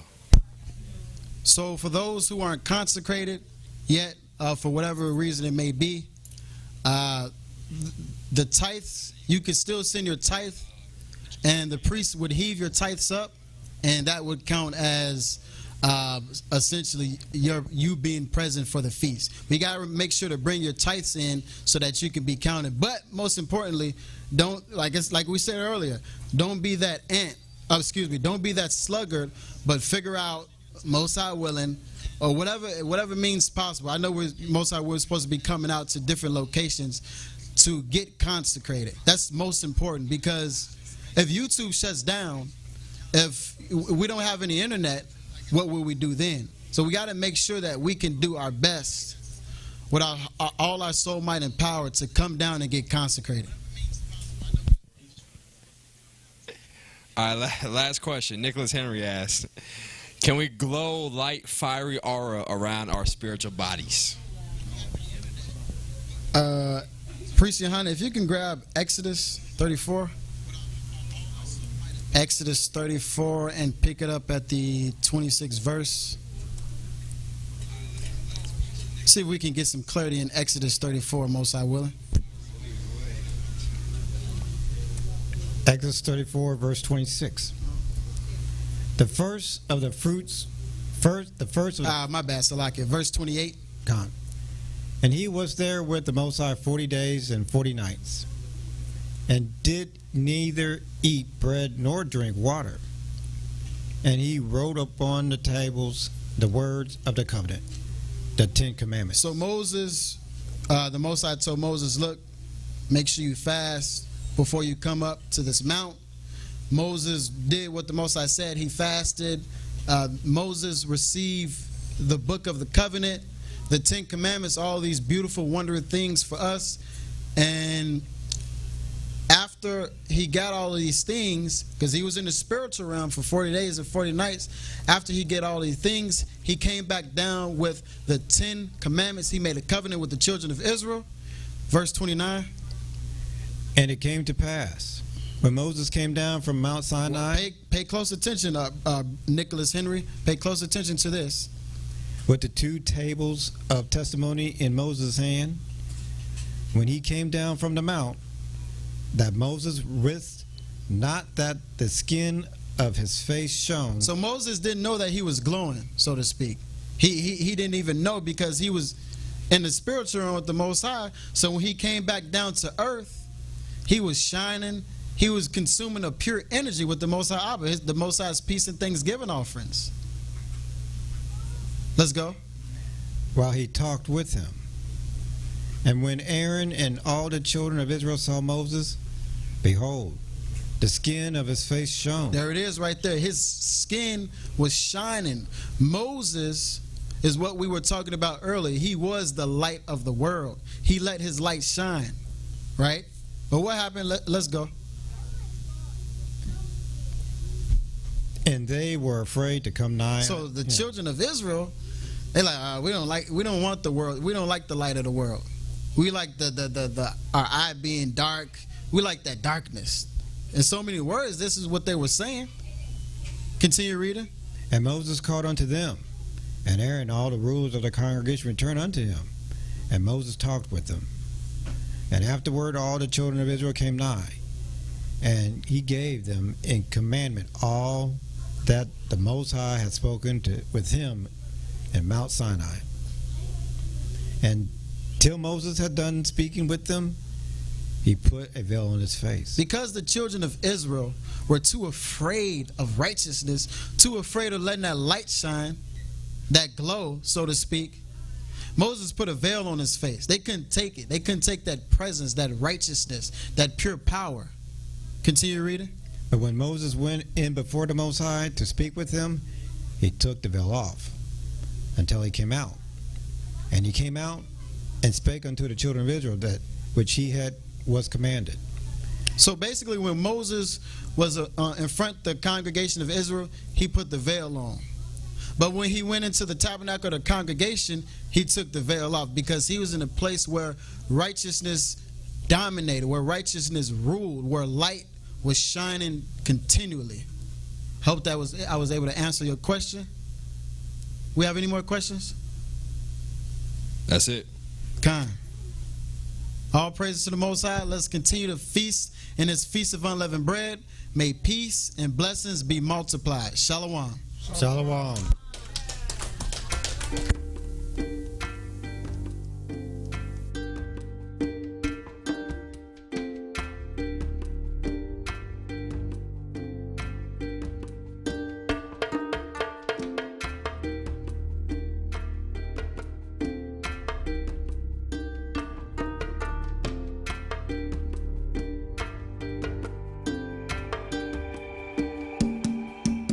He who hath ears to hear, listen carefully as we speak virtue, reaching the world through the efforts of the priests, repairers of the breach, restorers of the paths, rebuilding the tents of David. Our home is found at last at the tabernacle of congregation, where we baptize and anoint our nation, performing oblations upon the brazen altar, walking in the ways of the appointed Savior with poise, escaping the noise from Satan and his poisonous nature.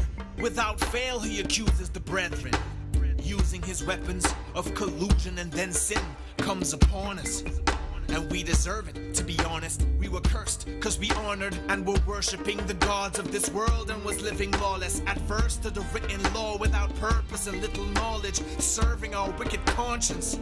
Thus, righteous judgment was handed down from the courts of the Most High, a sobering moment, but let's be holy and pure while we endure and ensure life comes forth. Let us hold tight, secure in our roles as we strive, adorned with our robes white and clean. It might seem like the loneliest road, but we stride in hope as the Most High reveals his ideals. And so we exercise patience as well as love, dwelling safe in the seventh covenant, graciously sent us sustenance. Let us exemplify faith through hell and suffering, praying to quell the punishment, waiting on heaven's government to be established, as it was in the Garden of Eden, when Abba Father received the living word. No more are we called prisoners, we live and learn, and study to be approved as the sons of Yahweh, who were lovingly given rules to better build and preserve truth. The bricks surrounding the kingdom are the 7 pillars of virtue. This is a house of wisdom.